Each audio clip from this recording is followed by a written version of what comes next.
September 11, 2001, a calm Tuesday morning that turned into one of the darkest days in human history. Two planes slicing into the World Trade Center, another exploding into the Pentagon. Nearly 3,000 innocent lives gone within hours.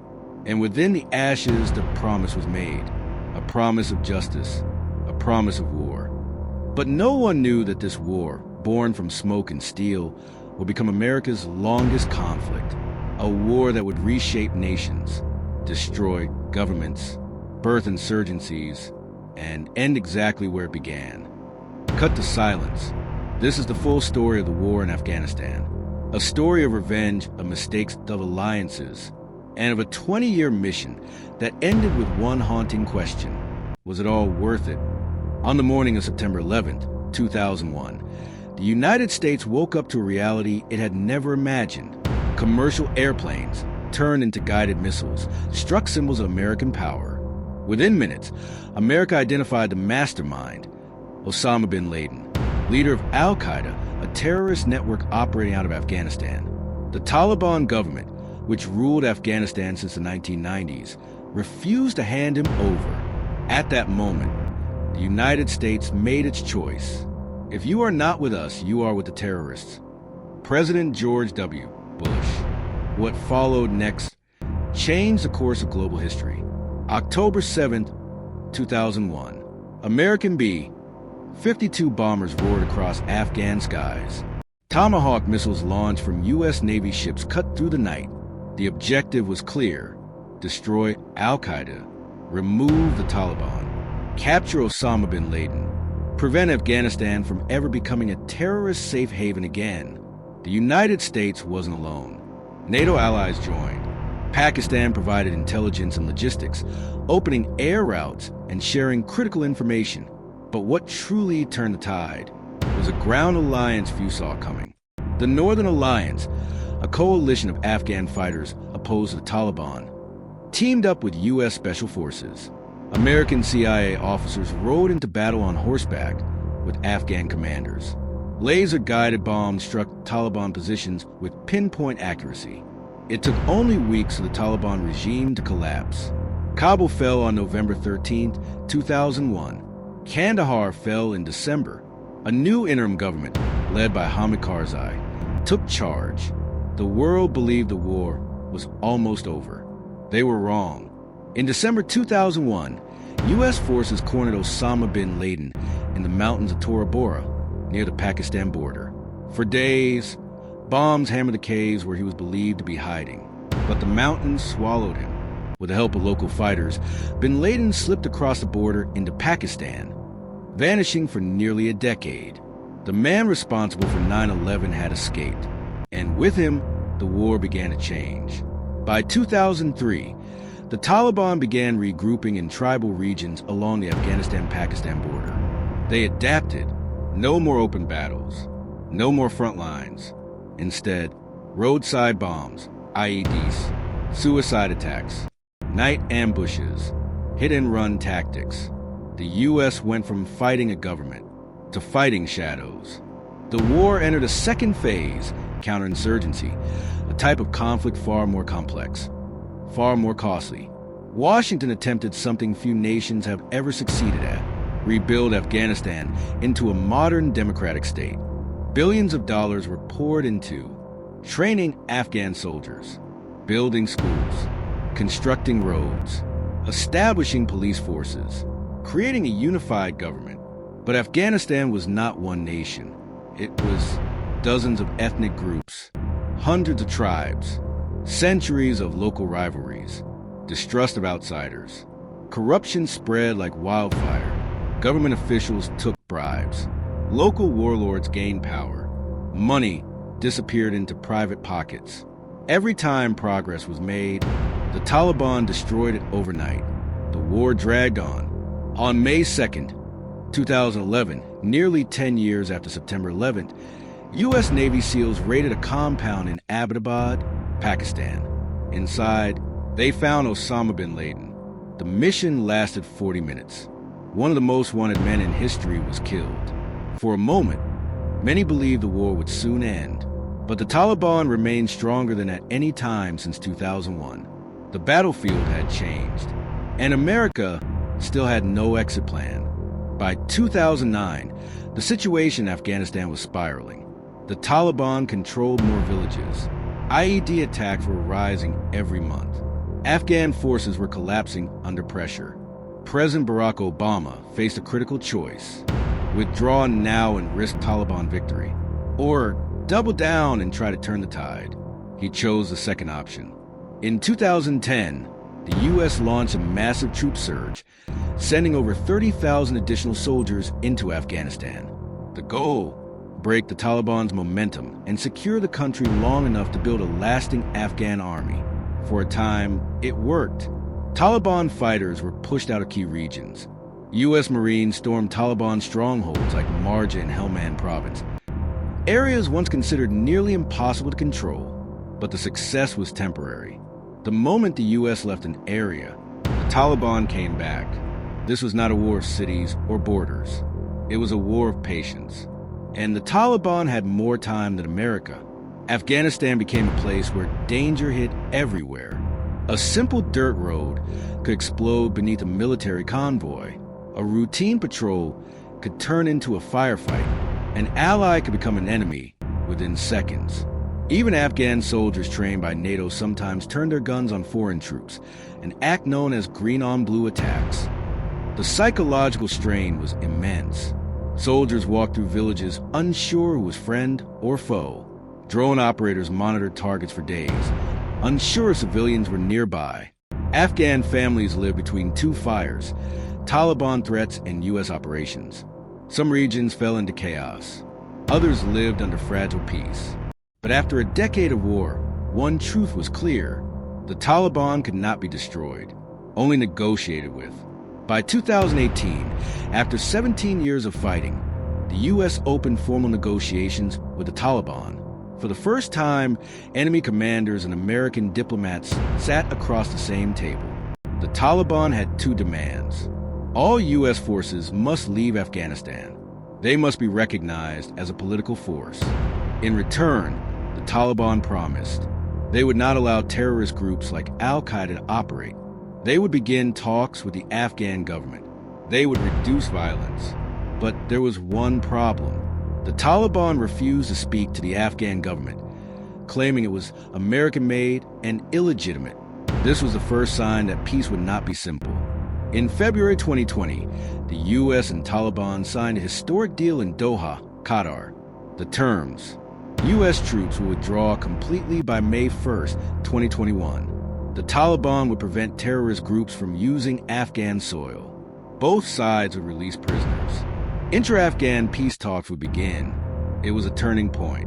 But the Afghan government felt abandoned. They were not part of the negotiation. Yet the future of their country was being decided. Still, the U.S. began withdrawing equipment, closing bases, and pulling out troops. For many Afghans, fear grew. If America leaves, what will happen to us? History had shown what the Taliban was capable of. 2021 began with uncertainty. President Joe Biden confirmed that the withdrawal would continue, but the final deadline was moved to August 31st, 2021. As U.S. forces left bases across the country, the Taliban launched coordinated offensives. District by district, province by province, Afghan soldiers surrendered without firing a shot. Local leaders made secret deals. Taliban commanders walked into cities unopposed. The Afghan army, built over 20 years and funded with billions of dollars, collapsed almost instantly. Corruption had rotted it from the inside.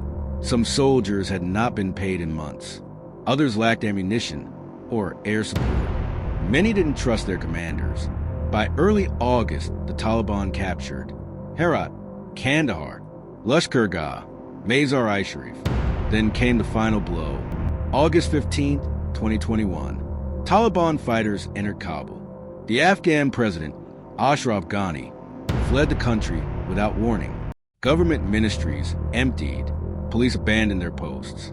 Prison gates were opened, releasing thousands. And chaos erupted at Hamid Karzai International Airport. Tens of thousands of Afghans rushed the gates, desperate to escape. Some clung to U.S. military aircraft as they taxied down the runway. A few even held onto the landing gear during takeoff. Falling to their deaths moments later, the world watched in disbelief. 20 years of war, billions of dollars, thousands of lives, all undone in a matter of days. On August 30th, 2021, just before midnight, the last American C-17 aircraft lifted off from Kabul. Inside were the final U.S. soldiers to leave Afghan soil. For the first time since 2001, the United States no longer had a military presence in Afghanistan. The Taliban celebrated their victory, firing into the night sky. 20 years after being removed from power, they were back in control. The war was over, but the consequences had just begun. The U.S. withdrawal triggered a humanitarian catastrophe. Millions displaced, economic collapse, food shortages, freezing winters without aid, girls banned from schools, journalists hunted, former Afghan soldiers targeted, international isolation. Women, who had gained new freedoms over 2 decades, now face severe restrictions. Children suffered the most: starvation, disease, and lack of education. Afghanistan became a nation cut off from the world. And the question echoed globally. What was achieved? 20 years, 2 decades of war. Over 2,400 U.S. soldiers lost their lives. Over 3,800 NATO soldiers killed. And hundreds of thousands of Afghan civilians caught in the crossfire. Billions of dollars spent on military operations, nation building, training Afghan forces, infrastructure projects. Yet, in the end, the war produced few lasting victories. Families mourned, communities were destroyed, Taliban propaganda spread, and a generation of Afghan children grew up knowing only conflict. Military analysts and historians continue to debate. Could the U.S. have done more to stabilize Afghanistan? Was the nation-building strategy flawed from the start? Did corruption doom the Afghan government? Did the Taliban simply outlast the U.S. by playing a long game? One lesson is clear. Wars fought on foreign soil against ideologies and insurgencies are rarely simple. Even the most powerful armies can be humbled by geography, culture, and history. Amid statistics and battles, the real story is human. Afghan children fleeing bombs, running across streets without shoes, mothers crying over the loss of their sons, soldiers writing letters home they never sent, refugees carrying everything they owned to unknown lands. The war wasn't just about politics or strategy. It was about people torn apart by choices made thousands of miles away. One Afghan teacher recalled, "We were promised freedom, promised safety, but all we got was fear." A U.S. soldier reflected, "We trained them, we fought beside them, we gave everything, only to watch it all vanish." This is a tragedy of Afghanistan, a cycle of hope, devastation, and betrayal. After the U.S. withdrawal, the Taliban quickly reinstated their strict interpretation of Sharia law.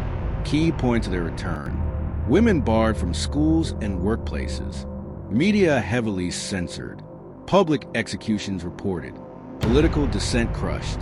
The Taliban's return sent shockwaves internationally. Nations wondered, what now? How do you deal with a country taken back by the very group you spent 20 years trying to remove? Afghanistan once again became isolated, a nation struggling to survive internally and externally. What is the legacy of this war? For the U.S., longest war in history, lost lives and resources, lessons on counterinsurgency, diplomacy, and intelligence. For Afghanistan, deep political instability, humanitarian crisis, trauma and displacement affecting generations, loss of trust in foreign powers. And for the world, a sobering reminder that military intervention has limits, that rebuilding nations is never simple, that patience, culture, and history cannot be ignored. Some victories were tangible. Terrorist networks disrupted, bin Laden killed, women briefly gained educational access, infrastructure projects built, but they were overshadowed by decades of conflict and suffering. The war in Afghanistan began with an attack on American soil and ended with a nation once again under Taliban rule. 2 decades of sacrifice, billions spent thousands of lives lost, all for a fleeting sense of security that proved impossible to hold. History will remember this war not only for its battles, but for its lessons, for the human cost of conflict, for the limits of power, and for the resilience of those who survived. Afghanistan remains a land of mountains and deserts, of courage and despair, of dreams interrupted and lives forever changed. And the world watches, knowing that the story of war is never just about strategy, but about people. If this documentary gave you a new perspective on the war in Afghanistan, hit the like button. Share your thoughts in the comments. What lessons do you think the world should learn from this 20-year conflict? Could anything have changed the outcome? And subscribe for more cinematic, deeply researched war documentaries. History isn't just written in textbooks. It's written in the lives of those who lived it. And the story of Afghanistan is far from over.